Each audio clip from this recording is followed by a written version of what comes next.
Professor José Luiz Pena aqui, ele é professor adjunto pela pós-graduação, Faculdade de Ciências Médicas de Minas Gerais, coordenador da residência e especialização em ecocardiografia do Hospital Felício Roxo, em Belo Horizonte, coordenador do Conselho de Ex-Presidentes do DIC-SBC, diretor administrativo do Grupo de Estudos de EDORAC e doutor em cardiologia pela USP.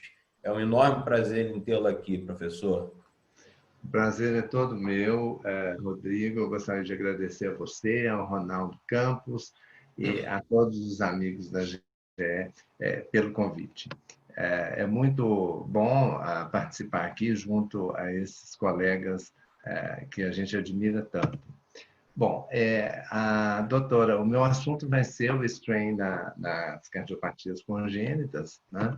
E a doutora Ana Camarosano já adiantou bastante, né, o que eu teria que falar sobre exatamente a função miocárdica do encurtamento, o alongamento das fibras miocárdicas, que é analisada normalmente através de modificações da geometria dos ventrículos. E nas cardiopatias congênitas, com alteração significativa do formato das câmaras, essa tecnologia ainda vai ter uma maior utilização, né? Nós sabemos que quando uma força age no corpo rígido, a segunda lei de Newton nos diz que essa força vai resultar numa aceleração do corpo, né, que vai se manifestar com uma mudança da maneira que o objeto se move, ocorrendo a manifestação. O Doppler tecidual, então, ele evoluiu para a medida do strain rate, que vai medir a deformação numa dimensão. Aqui, para vocês verem, a doutora Ana já nos precedeu aí sobre o strain, que é definido como a deformação de um objeto, né, normalizado em relação à sua forma original. A única deformação possível, se for um objeto unidimensional, seria o alongamento ou encurtamento, e a quantidade relativa de deformação é o chamado strain. O speckle tracking, que ela já deu uma explicação tão boa, né, que são os speckles marcadores acústicos naturais, né, que são pontos menores que o comprimento da onda de ultrassom e originam da escala de cinza do eco, que estão em regiões de interesse, constituindo 20 a 40 pixels, que são os chamados kernels. Então, através da viagem desses speckles, nós vamos identificar essa deformação miocárdica, para que nós tenhamos a função cardíaca de uma maneira global, né? Aqui mostrando a complexidade da função, que depende da geometria, da forma, da elasticidade, da orientação das fibras, e além da pós-carga e da resistência sistêmica, fazendo a ejeção. Bom, o strain nas cardiopatias congênitas, ele tem algumas peculiaridades, né? Nós sempre levar em consideração a idade, o sexo, a frequência cardíaca, pressão arterial, superfície corpórea, pré e pós-carga, o software que nós estamos utilizando e os valores de referência também. Como que nós vamos medir o strain? Eu, propositadamente, eu coloquei esse slide mostrando que o strain unidimensional talvez seja o único ainda a ser utilizado nas cardiopatias congênitas, muitas vezes pela alteração geométrica. Então, eu acho que nós temos que utilizar essa tecnologia ainda em alguns casos.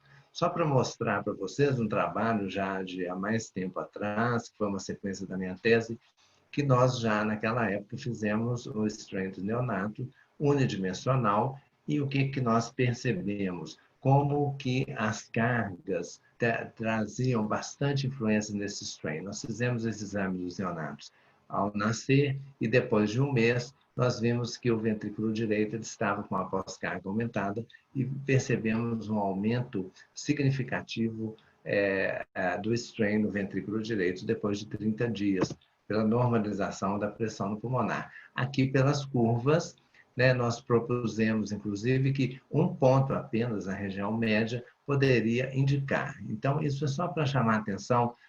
Veja que logo ao nascer, o exame 1, aqui o exame 2, como deu uma diferença do strain. O strain rate, ele realmente dá muita interferência, exige um tempo maior de coleta e vem sendo abandonado. O speckle tracking já é um método que não depende da angulação, mas sensível, ele diferencia deformação do deslocamento, amplitude regional, e nós temos alguns probleminhas do seguinte: a qualidade de imagem do exame do equipamento, né, nas cardiopatias congênitas, o transdutor adequado, e o strain radial e circunferencial, que nas crianças, principalmente de baixo peso, é mais difícil de se obter.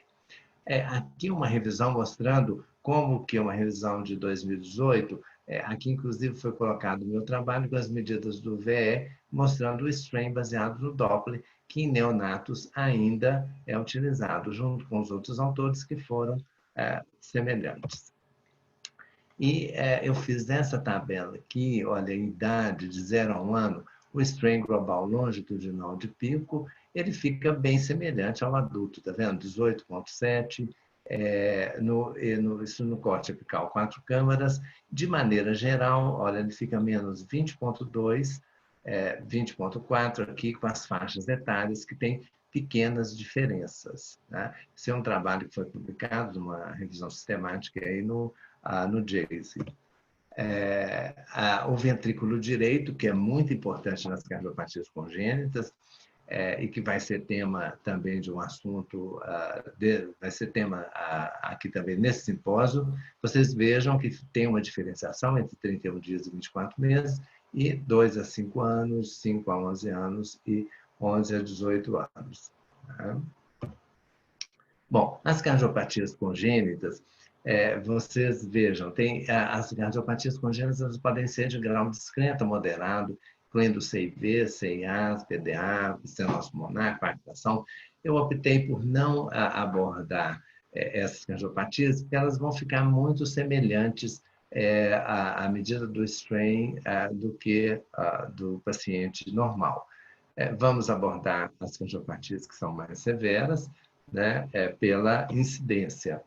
E chamando muita atenção do ventrículo direito, que já vai ter um tema mostrando como que a TAPSE não é um bom indicador, né? Aqui, por exemplo, no VD, nós temos, com uma sobrecarga de volume, o strain aumenta, uma sobrecarga de pressão, o strain diminui, né? Isso é muito importante nas cardiopatias congênitas, e aqui um strain normal. A segmentação do VD, eu não vou entrar em detalhes, porque o do nosso colega, o José Luiz Preto, vai abordar esse assunto.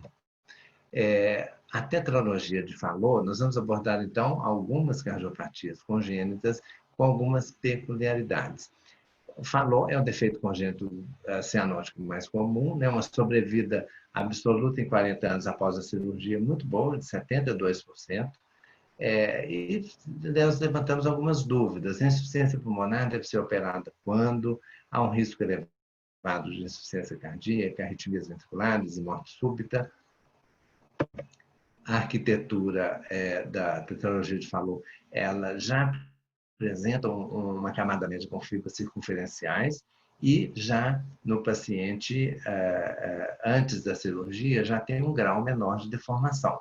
O pré-operatório de Fallot já apresenta uma redução do strain global longitudinal, né? Ele é reduzido no pós-operatório, ele precede, inclusive, a redução da fração de ejeção pela ressonância magnética. E tem um valor prognóstico muito grande. E é um exame relativamente fácil de fazer. Esse é o strain global do VD, né? O valor de corte é menos 18. Aqui para vocês verem como que eles, nesse trabalho, mostrando a TAPSE com 125 pacientes, e como a gente esperava, eles compararam com ressonância, ela não foi associada com a fração de ejeção do VD, não foi representativa da função global do VD na tetralogia de Fallot. Já inúmeros trabalhos foram surgindo na literatura, comparando e vendo a importância da gente determinar a medida do strain global longitudinal nesses pacientes com tetralogia de Fallot, que podem detectar uma deteriorização ventricular e ser até um valor prognóstico bastante importante. Aqui um caso aí operado de tetralogia de Fallot, que ficou ainda com uma pequena CID residual. Então, a gente analisa que o aumento do VD, a contratividade aparentemente está bem no tridimensional, né? E o que confirma com a medida do strain global longitudinal. Então, foi uma grande correção. Esse paciente está assintomático e com uma boa evolução pós-cirúrgica. Então, na deformação miocárdica ventricular, né, dos pacientes, nós podemos ver um remodelamento reverso do VD devido à dilatação, porque vai restar a insuficiência pulmonar crônica, né? O PET transanular também ele pode causar uma disfunção na via de saída do VD. Nós temos que observar bastante a dessincronia eletromecânica, porque normalmente esses pacientes têm bloqueio de ramo direito, graus variados de fibrose miocárdica e, como eu já falei, o strain ele vai detectar a redução da fração de ejeção antes da ressonância, indicando um grande valor prognóstico. Aqui como que esse comprometimento mecânico do VE e do VD pós a correção pode ser, então, tanto no VD, a mecânica do ventrículo direito, quanto a mecânica do ventrículo esquerdo. Nós vamos ter, além de alterações diastólicas, vamos ter um padrão de twist anormal, né, twist torção, e essa interação entre os dois ventrículos, também nós vamos ter uma correlação entre o ventrículo esquerdo e o ventrículo direito através da deformação longitudinal, circunferencial e radial. Então, nós temos todos que analisar isso. Aqui é um exemplo mostrando aqui como é o esperado, né? Um strain um pouco reduzido aqui do VE, nos casos de Fallot, e aqui ele está preservado no VD, mostrando exatamente essa interação entre os dois ventrículos. Ele tem um valor prognóstico muito importante. Aqui é um outro trabalho, né, que o strain da parede livre do VD foi um preditor independente de efeitos adversos, 151 pacientes acompanhados aí por mais ou menos 2 anos. Não, aliás, foram acompanhados por 71 meses. 71 meses, a idade deles é entre 33 anos e menos 2 anos. E o desfecho primário, ele foi como morte, CC e mesmo secundária, arritmia e reintervenção. O strain da parede livre do VD foi um preditor independente muito importante, muito acessível. Esse é um trabalho que foi publicado aí agora em 2019. A transposição dos grandes vasos, né? Nós temos a correção a nível atrial, que é Mustard de Senning. Vejam que é uma sobrevida semelhante, né, em anos, porque nós vamos analisar esses pacientes e ver a função. Veja aqui um caso de transposição em adulto, né? Aqui tem a pulmonar e a aorta anterior. E como esses ventrículos podem funcionar quase que como um ventrículo único, né? Você veja que esse ventrículo, nesse caso, tem uma boa contração e realmente o strain ele está mantido. Então, essa paciente, por incrível que pareça, tem uma vida praticamente normal e apenas com uma correção de fechamento do canal arterial. Bom, a cirurgia de Senning, né, a nível atrial, né, que nós vamos colocar um Buffalo, aqui o ventrículo direito, que na verdade é o ventrículo sistêmico, por isso que eu estou abordando tanto o ventrículo direito, porque nas cardiopatias congênitas ele é o mais importante. Vejam esse trabalho, que avaliou 129 pacientes, o strain global longitudinal do ventrículo sistêmico com o switch aqui em termos atriais, né, de menos 12,9. Ele também, o strain global, foi um preditor de desfechos de CC, arritmia e morte. Aí é um caso de pós-operatório de cirurgia de Senning. Vocês veem que é um ventrículo maior, né, com um strain global diminuído, que é 12,5. Surgiram novos trabalhos, como esse aqui, mostrando o valor prognóstico, no caso aqui, em cirurgia de Mustard, que também, na cirurgia de Mustard, em quase 6 anos de follow-up, com as medidas do strain. Apenas o strain na cirurgia de Munster foi interessante, porque apenas o strain longitudinal do septo do ventrículo sistêmico foi associado com desfecho. Tá? Então, isso também é interessante da gente ver a Munster Dossena. A cirurgia de Jatene, que é a melhor cirurgia de correção, né? Nos casos de transposição, se for possível fazer, apesar dela ter uma mortalidade perioperatória de 4%, nós temos uma sobrevida de 97% dos pacientes 25 anos após a cirurgia. Mas um terço desses pacientes necessitam de reintervenções, né? E a hipoplasia da artéria descendente anterior não é infrequente. Então, o strain é muito importante de ser acompanhado, o speckle tracking, inclusive, né? Então, nós temos aqui esse trabalho de 2019, que avaliou 81 pacientes, né, com controles, e viram que os pacientes, comparados com os normais, eles tinham um strain reduzido, né? Esse é o strain longitudinal do VE. Menos 15,4, né? Enquanto os controles normais, menos 23,2. Então, nós questionamos várias coisas. O strain global longitudinal reduz com o tempo, nesses casos. Existe uma isquemia devido à redução do fluxo e essa transposição das coronárias, ou um dano inicial na cirurgia, exatamente para fazer aquela técnica das coronárias, poderia indicar. Isso tudo são perguntas que nós temos feito e que a tecnologia do speckle tracking vai ajudar muito a elucidar todas essas perguntas, né? O ventrículo único e a cirurgia de Fontan, né, que eu coloquei, inclusive, junto aqui nesse trabalho, 52 crianças pós-Fontan, comparadas com controle, né?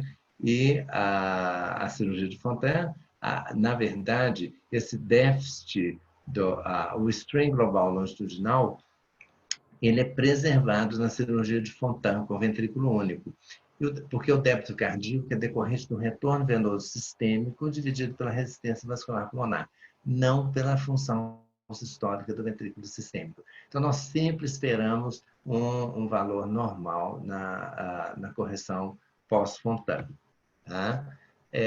Só lembrando aqui, apesar de que vai ter uma sessão só sobre os pitfalls, né, do speckle tracking e do strain de maneira geral, mas só lembrando que nas cardiopatias congênitas é fundamental, as paredes são finas, muitas vezes são crianças pequenas, né? Nós temos que ter bastante atenção com a identificação das bordas endocárdicas, né? Sabemos que os valores dependem do equipamento de softwares, o número de frames. Por exemplo, se nós formos usar o strain baseado no Doppler, temos que usar um frame acima de 150. O strain radial é sempre um problema nesses pacientes, e o strain 3D vem se projetando cada vez mais nas cardiopatias congênitas como uma tecnologia de valor, né? Apesar do transdutor, para ser utilizado em criança, ainda não é muito adequado. Bom, então, nós podemos concluir que os índices de deformação miocárdica aumentaram o nosso conhecimento acerca do papel dos ventrículos nas cardiopatias congênitas, né? E vem sendo cada vez mais utilizados para análise da performance do VD e do VE em crianças, adolescentes e adultos portadores de cardiopatias congênitas. As considerações diagnósticas devem sempre incorporar as condições de carga para diferenciar o miocárdico sobrecarregado do miocárdico em disfunção. Muito obrigado pela atenção.